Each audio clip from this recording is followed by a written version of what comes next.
This is Karen with newclevelandradio.net, and it is time for Isms. Isms is a podcast where we talk about the positive isms, like humanism, professionalism, some of those things that sort of have like disintegrated in some of our communities. However, my guest today reminded me that there's a lot of wonderful people out there and a lot of wonderful things. And sometimes we almost have to be brought to our knees. And Sig, in your bio, you talk about that basically your life started all over again. So Yeah. let's talk about what brought you to wanting to discuss be the world's best. Yeah, you bet.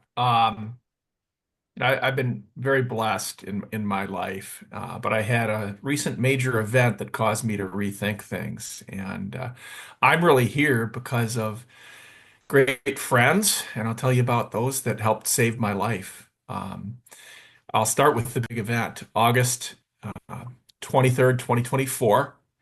I had a sudden cardiac arrest and died. I was dead for more than 8 minutes. The odds of my walking out of the hospital alive, about 8%. The odds of me being physically and mentally okay, less than 1%. Wow. So that happens. You get a lot of time to reflect, right? And ask yourself, why am I still here?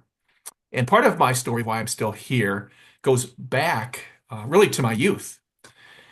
I grew up swimming competitively. I was a Division I All-American swimmer.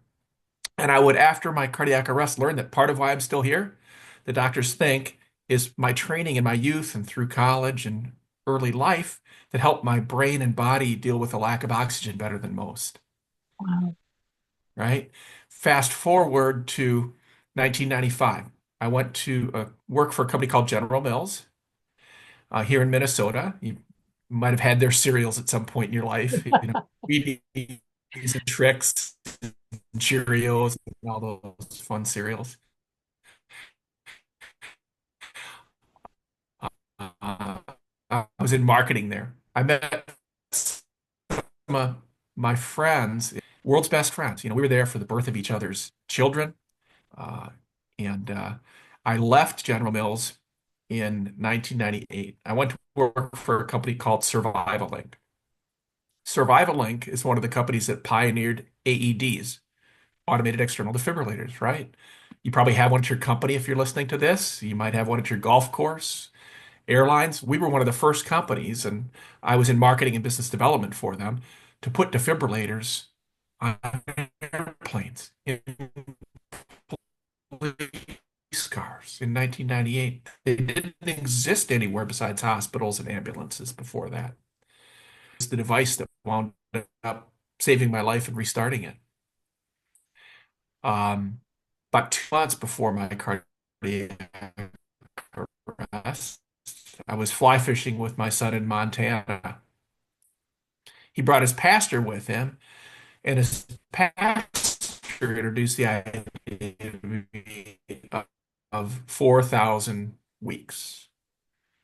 Have I heard of that idea? No, I hadn't heard of that idea. And he says, well, I would later hear. And, when something like that happens to you, I didn't know if I had another day, another week.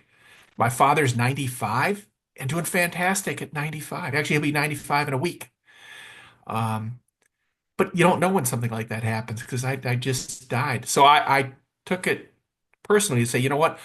I'm going to believe I have 1,000 weeks left. That's 20 years.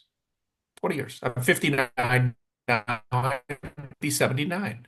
I can make a lot of difference in this world in 20 years. But I still had to figure out why am I here. But I had to put that benchmark to say, curl up in a ball that, I'm going to die and live in my, house for the rest of my life and never go out again. Um, so I adopted that idea of 1,000 weeks. And 1,000 weeks is interesting because you think about 1,000 weeks, 20 years. Every year is 5% of what you have left if you have 20 years. So 20 Christmases, 20 summers, 20 family reunions if you do that, whatever your jam is, every one of those things is 5% of what you have left. So kind of jarring and eye-opening and helps with the purpose. So that was 2 months before my cardiac arrest. Then 2 weeks before my cardiac arrest, remember that company I told you about, Survival Link, that invented the Right. defibrillator? They put together a 25-year reunion. So I'm meeting everyone again. Some of these people I haven't seen in 20 plus years. And we're celebrating what we did 25 years before. We're high-fiving each other, chest bumping. We've saved hundreds of thousands of lives, if not millions, because of what we pioneered, decades ago. Pretty cool.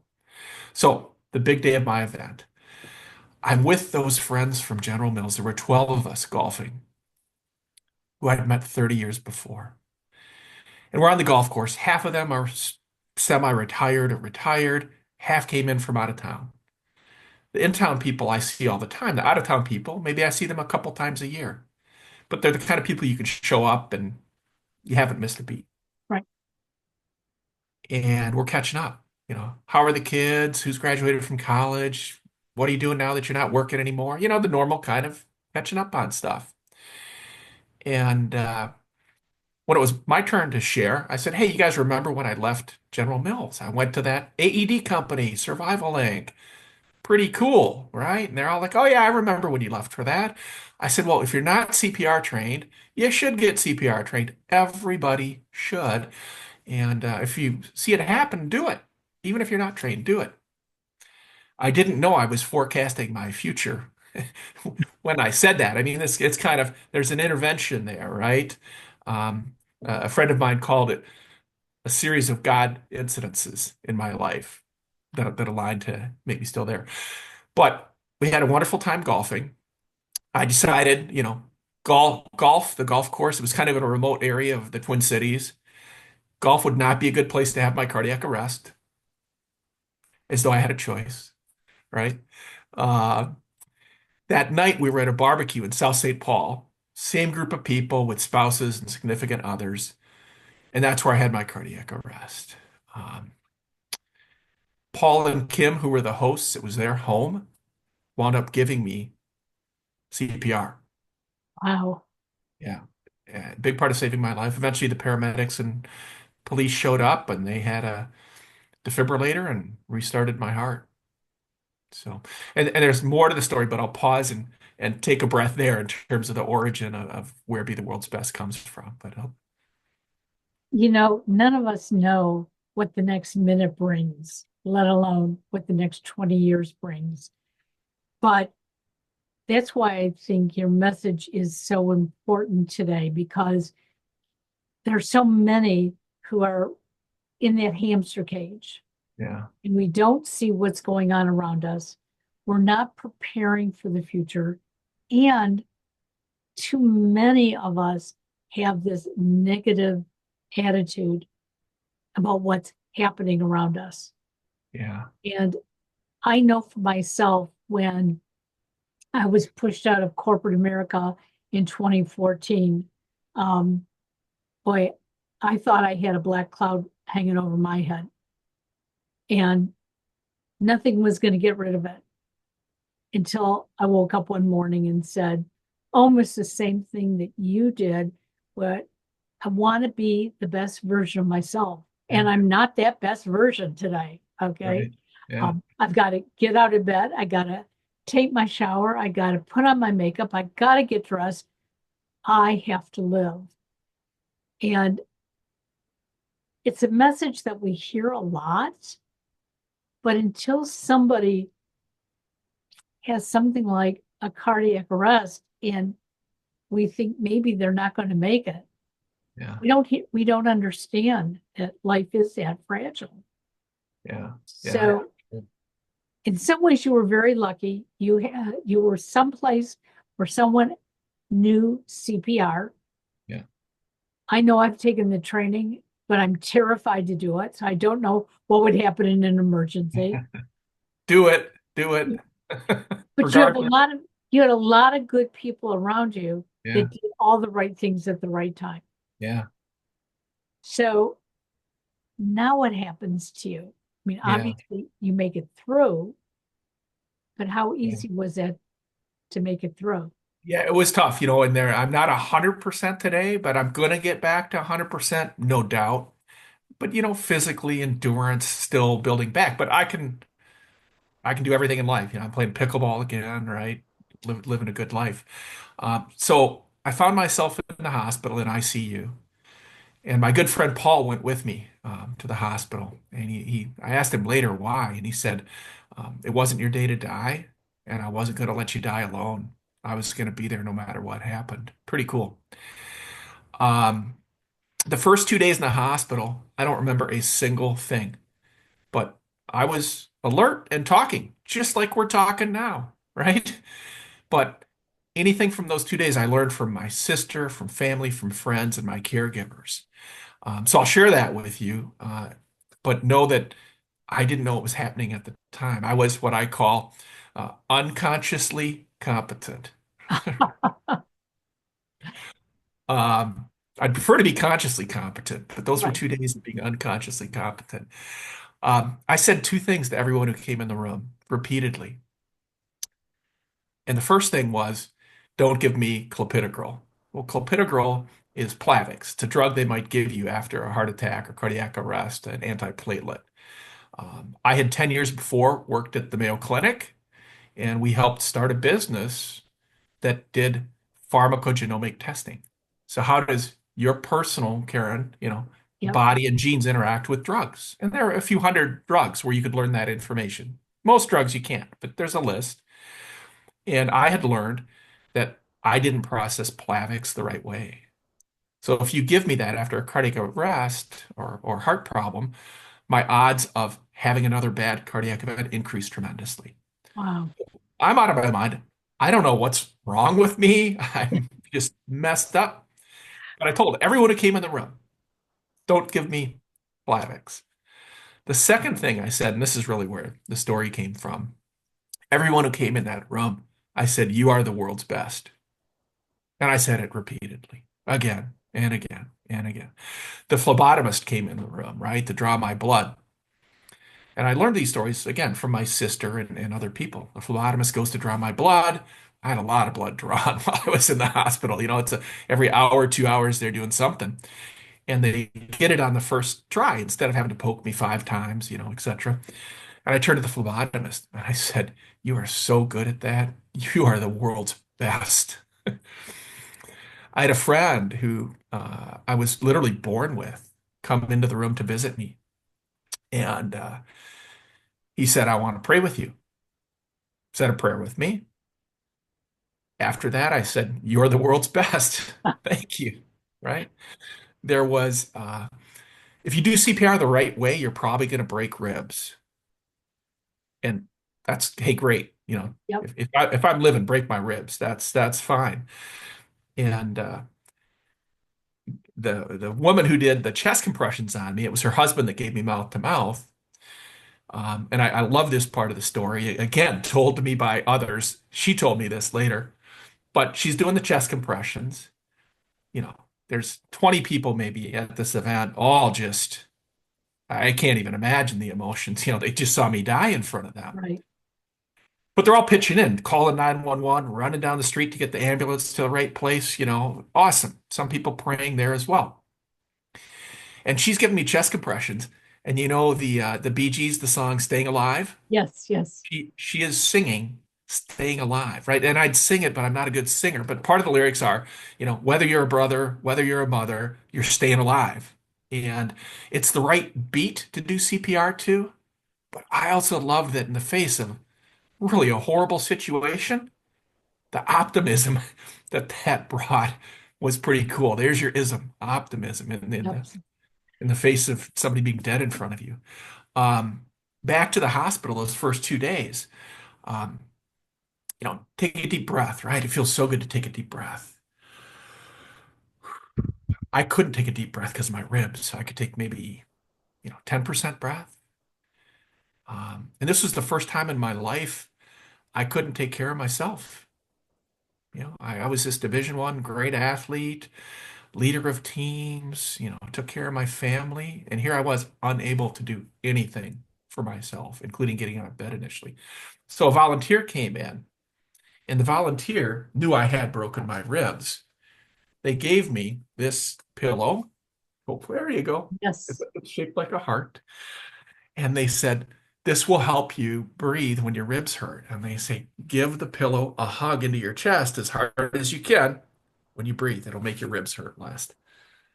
I think that was more mental than it actually helped. I don't know. But I said, this person's just giving me back breath.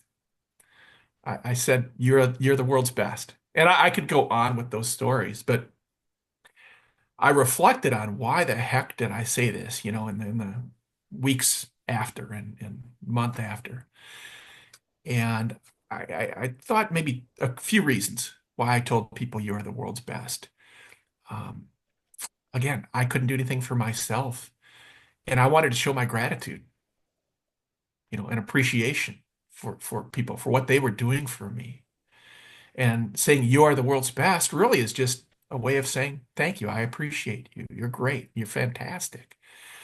Um, I think I was also brought up by fantastic parents. My father was an immigrant from Panama, moved here when he was fairly young, but he brought us up with the idea of you can do anything in the world you want to if you work hard, you have faith, optimistic. He was one of the most Yep. optimistic, or is to this day one of the most optimistic people that I know.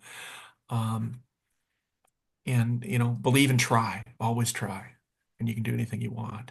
The final reason I think I said it was I knew I was messed up, right? But again, I didn't know what I was saying. And I knew every person that came in that room, I needed them to give me their best, right? I needed them to be their best in that moment. And to your comment earlier, Karen, we're not always our best, right? There are days I wake up and I'm crappy Sig. I don't really like crappy Sig, and I don't think people around me like crappy Sig, right? But we all have a choice every day to be the best version of ourselves. And Exactly. that was the genesis of where I came up with the phrase, and then decided to, in the ensuing month, 6 weeks, to make it really my life's mission for the next 20 years to help others be the best version of themselves. You know, it's interesting because so many of us go through life with little things that happen to us, nothing as tragic as what you went through. Yeah. And um, we allow ourselves to get caught up in the fact that we're just okay. I can get through anything. Yeah.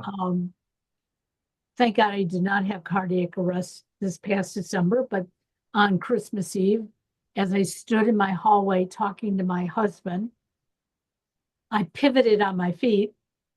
I fell backwards into a door jam, Wow. and I broke my right shoulder and my Yeah. arm. And as I lay on the floor in pain, saying, help, and my husband is only like 5 feet away from me, and I adore him, but his comment always is, if I don't feel well or get hurt, are you sure you need me to call 911? Yeah. And it was, yes, I do. Yeah. But I had to learn at that point because it's the most incapacitated I've ever been. Yeah. I broke my femur, but within a day, I was up and around with a walker, got through therapy, eventually, okay. But with a broken right shoulder and you're right-handed, Mm. it doesn't go away that quickly. Yeah. And I've had to learn to not necessarily be dependent on others, but allow others to step in where Yeah. I can't do something.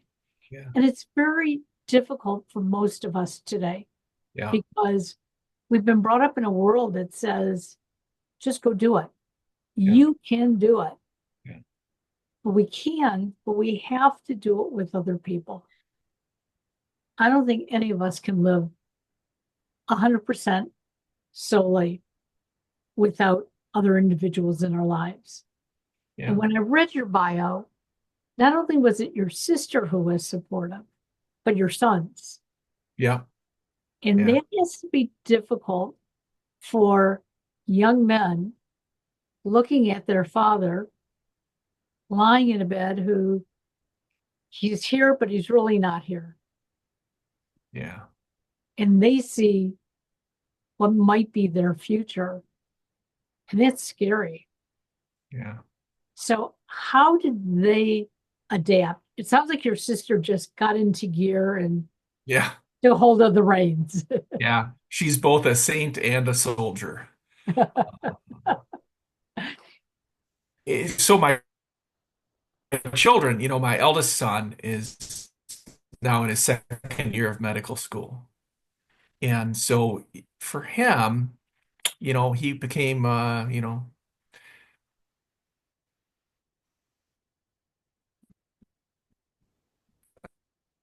medical assistant, a little into medical school to age and understand. He could talk with the doctors and offer insight, you know, have that level of discussion. Um, he was probably the person that was in the hospital with me the most. And he'd be there every day. And I live with him now. So even when I got home, he was great at taking care of me. Um, but I think it was harder, and I focused a lot on attitude, right? We all wake up and we have an attitude every day, every moment. You and I both had an attitude coming into this podcast, right? What was that show up with? And in the dictionary, done this attitude is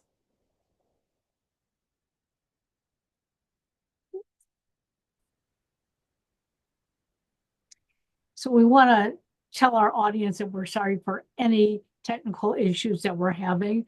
But, Sig, I don't know what the weather is like in Minnesota, but we've had a lot of snow and ice here. And I think it's yeah, like 5 below 0. So, I'm going to blame it on the weather. So, yeah, I'm going to let you take over. yeah. 35 below wind chill this morning in Minnesota. So Oh my. I yeah, lived in Minneapolis for 4 years, so I understand what the weather's like there. yeah. Like life goes on. You just got to deal with it. Yes, it does. Um, Absolutely. Attitude and 35 below might affect your attitude today, Yeah, right? Um, so so I laughed at the Oxford Dictionary. I'll pick up there has a special definition for North America for attitude, and it adds that it's resentful, uncooperative, antagonistic, right? And the example I talk about is I asked my son to take out the garbage, and all I got was attitude, right? It has this negative connotation, right? And attitude, you think about it, it's a lot of times I can't, it's your fault, I'm too tired, I'll do it tomorrow. It's easy to get stuck in that attitude loop, right? And how do you break out of that attitude loop and do something uh, different in your life? But for me, who showed up and who didn't show up, whether it was in the hospital or that next month, was fascinating. And I think part of that's attitude with people. absolutely. Um, I think sometimes people think, well, I haven't seen that person in years. I don't.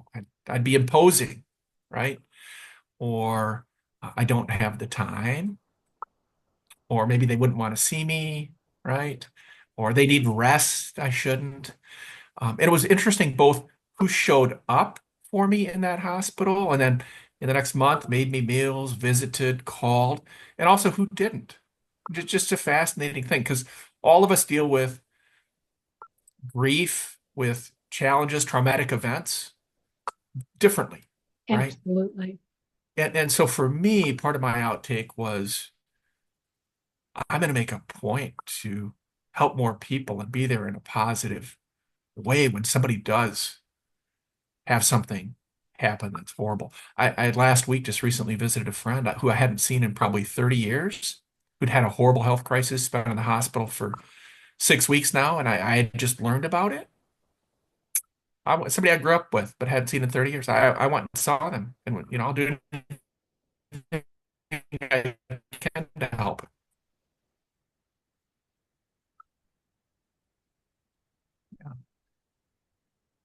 So as I'm listening to you, attitude, we don't always realize what our attitude is like to other people. And Yeah, it took a long time for my youngest son to finally realize that my tone of voice, the way I asked for things, was not being mean. Although as a young boy, he thought it was. Like, could you please take out the garbage today? He didn't hear the please. It was take out the garbage right now. That was the attitude he was hearing. So I think we all have to be careful with what we say and how we say it and how it's perceived by others.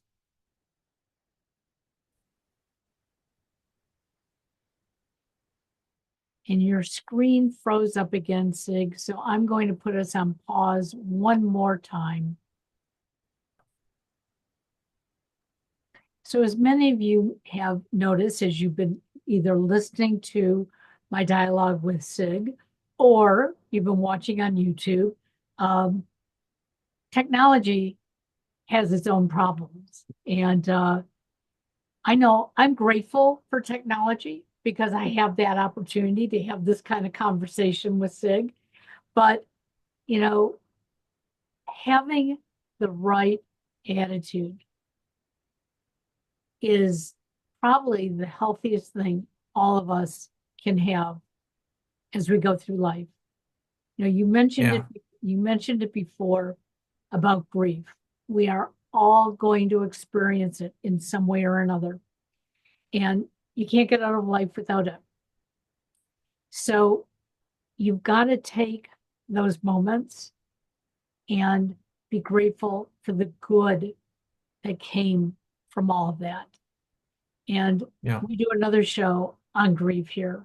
And I will tell you, it has Mm. helped me immensely, especially when something hits so close to home. And all I want to do is crawl underneath those blankets and not come up for air. Yeah. I realize there's something good going on out there. So, Sig, how are you taking your message forward, being the world's best? Yeah, yeah. So we talked about the habit loop, right? And you have to be able to break the habit loop. And so how do you do that? Part of it is a conscious decision to live life to its fullest and to walk away from some of those entrenched habits, right, that manifest themselves in not necessarily the best behavior. So I practice the thing that I call the gratitude loop, right? Walk away from the attitude loop and get into the gratitude loop. And the gratitude loop is a place where you're optimistic and you think of the good things first. You're gracious. You have gratitude. Despite the technical difficulties we've had today, I feel very blessed to have been on this podcast with you. I could be banging my head against the wall, super frustrated about the technology, but that doesn't do anybody any good. You're right. Um, I had a good friend years ago who was in sales and really struggled for about a year in sales. And, I look back on this now and he really implemented the gratitude loop back then. It was back sort of before emails were super popular. So you were making cold calls. He'd make 100 cold calls a day. Hated it, was miserable. And he'd have a lot of bad days. And he decided one day that I needed to change that so I can be more successful. He made himself a sign that said no bad days, and he had it by his computer. And then he made another picture that had a picture of a beautiful scene in Hawaii next to his family. And he made it a goal that he was going to eliminate the bad days and do a great job making those cold calls and be positive about it in order to take his family to Hawaii. So for him, those were the cues and visual things to do it. But cues can be super helpful to us, right? If we say, I want to be more healthy, I want to lose weight. Well, a lot of us say that. Um, so how do we change that, right? Well, I'm going to go for more walks. That's more tangible. I'm going to put my tennis shoes by the front door, that habit cycle, and help with the attitude of gratitude. So now I had a career in business development and marketing, acquiring companies, the corporate life. I was semi-retired when this happened, but I've reinvented myself as a transformational keynote speaker. So I'm speaking at companies, I'm speaking at faith organizations, I'm helping coach individuals on the attitude of gratitude, right? And the idea of you're the world's best. I'm writing a book. So we'll work and make sure we don't have technical problems by the time my book is done. And maybe if you'll let me, I'll come back on again. But that's probably Well, 9 months away, is the book. now, Uh, we will definitely have you on again. And for all of our listeners, I'll put Sig's information into the show notes. So there's no excuse not to be able to find it. Um, again, I'm going to apologize for the technical issues. However, neither Sig nor I have any control over the internet. Um, and I know that we are both running sufficient uh, computers to handle it. But you know what? It's part of life. And so be grateful for the little things. And I'm grateful that we got to meet Sig. So thank you. Have a wonderful day. Yeah, thank you, Karen. You are the world's best. I appreciate it. And people can check me out at my website is betheworldsbest.com, LinkedIn, Facebook. So have a fantastic day. You too. Bye bye now. Bye.